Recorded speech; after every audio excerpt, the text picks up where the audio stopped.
Hi, everybody. This is Todd Creager. Today's topic I'll be talking about with you is understanding the impact of past trauma on your relationship. So, traumas, we all go through trauma, and trauma is a memory and experience that we have where we can't just adequately process it and move on. And there's different kinds of traumas. There's the traumas that many of us kind of think of when we think of trauma, like abuse or neglect. But there are other kinds of traumas. There's the trauma of a little child being told by their dad that they're not good enough, and maybe said once at the wrong time, or said many times, of course, can actually be traumatic. And that in itself can affect relationships and can definitely affect intimacy. There's the trauma of, and I've talked about this before, attachment trauma, where people have parents that just for whatever reason, they just can't attune to them, can't make them feel like their experiences are valid and real. And so that's another kind of trauma that people can't process adequately. And there are triggers for that and can lead to symptoms in relationships such as difficulty communicating, inability to stay connected, especially when someone's in pain. Um, I think those symptoms, like when someone just seems to get triggered and their reaction seems so much bigger than what really happened, it's probably that they're getting triggered by the present experience of a past experience. So if a person, for example, had a very, let's say, just just for purposes of clarity, you have a man who's in a heterosexual marital relationship, and he came from a family where his mother was very critical of him and his father. And he gets married, his wife has a complaint, which people have, it's normal, and he reacts with a lot of defensiveness, a lot of meanness, because couples oftentimes will come to see me like he has an anger management issue. And I understand that, in the typical way of dealing with anger management issues, people would say, count to 3, count to 10. None of these things work, except when you're not angry. When you're angry, it doesn't work. Why? Because oftentimes it's really something that evokes trauma. When people had experiences of being powerless as little children or trapped, okay, just take powerless just to start. Anytime there's a sense of I can't control it, I have no power, it could trigger the little boy, little girl part of that person, little child part of that person. And so, again, the reactions can be symptomatic of lots of stress, and more stress than you would think for what's happened in that present experience.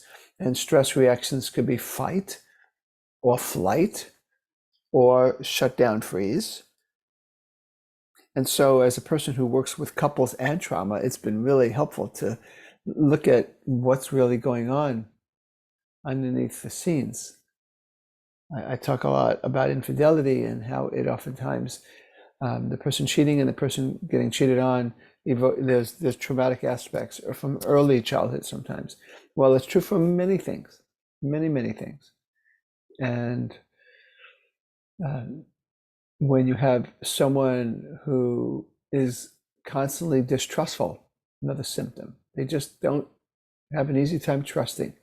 They're tracking you. They want to always check your phone. And maybe you've never done anything at all to engender any distrust. Or maybe you did something minor when you were dating, but she hasn't forgotten or he hasn't forgotten. It's all these years later. A lot of times there's earlier childhood trauma or, earlier adult trauma. Trauma is when you were in an earlier relationship. A person, for example, who is betrayed by somebody, if they're even in the least bit betrayed by their current partner, it's going to trigger them a lot more than they've never been betrayed before. So I always tell people, when we see signs of reactivity that seem out of step with what's really happening, that rather than judge it, look for it. Rather than saying, what's wrong with you? Ask, well, what happened to you? Have you felt this way before? That's oftentimes what I'll ask. You feel like you're not good enough with your partner. You feel like when you're around your partner, you don't feel good enough. And sometimes the partner is doing things and saying things that bring that out. And that's important to realize that not every aspect of a relationship problem has to do with the past. But it's also helpful always to look at, well, when else did you feel that way? Because for a relationship to thrive, we want to heal some of our past triggers as much as possible. Otherwise, those triggers get in the way of healing the relationship and for reconnecting after there's been some kind of a relationship rupture. I've had a lot of success with couples and individuals because I am always on the lookout for trauma and past trauma. When there's trauma, there's not just a psychological effect, there's a physiological, neurological effect where whatever the brain had to do to adapt to that traumatic experience or that traumatic environment is still present in the here and now. And so oftentimes, not only are people triggered by just the normal vicissitudes of life that happen with couples where there's a problem where someone is self-absorbed, has a self-absorbed moment, and they get triggered real badly. But not only is it the past traumatic experience, but it's also oftentimes the automatic way people perceive each other that can affect the relationship itself. So, for example, if I come from a family where I was left alone a lot in my pain, maybe my parents gave me food and shelter and they were there for me and they took me to class and they even coached my games. But when I was in pain, it's like, sorry, I can't handle you. I have too much going on with me. Or buck up and don't be so soft, right? And so this child grows into an adult that feels like they have, and I talk about this when I talk about avoidant attachment styles. That's what I'm talking about here.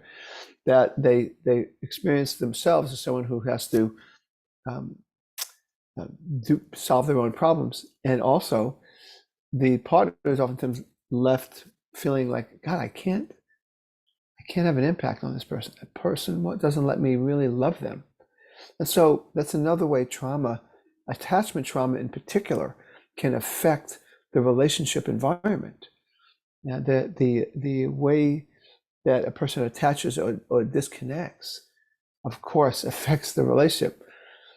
So it's all these things to keep in mind. And the good news is that we can be interested and curious about our own lives and realize that the way I respond to my partner and the way my partner responds to me isn't just about you and me. There's other people lying around the psyche and the brain and the heart that we need to face. We need to look at it. We need to face ourselves ultimately. But what happened to me? When did I feel this way before? Why do I have such trouble trusting? Where did that come from? So these are important questions to ask oneself and to learn about. Wisdom is power. And also to seek assistance. Sometimes we need someone like myself to help you through this, to help you recognize what are some of the past traumas that may be affecting your current relationship. Most of the time when couples see me, they're not looking at things that way. They're not looking at their problems that way. They're not looking at it as, what are some of my past traumas that have caused me to think this way, to feel this way, to act this way? And my partner, what are some of my partner's past traumas that led them to deal with me the way they do? Oftentimes it's a much more blaming, superficial way of looking at things, which is not our fault.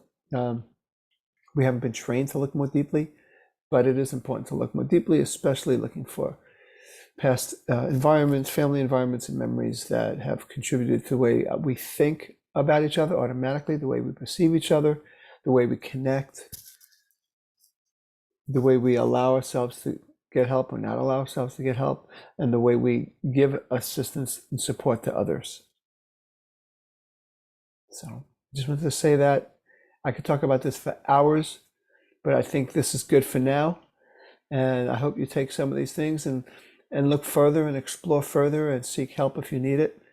And I think that a lot of the answers to our relationship problems have to do with, number one, looking within, and number two, recognizing that many of the problems we have are symptoms of the past and of past trauma.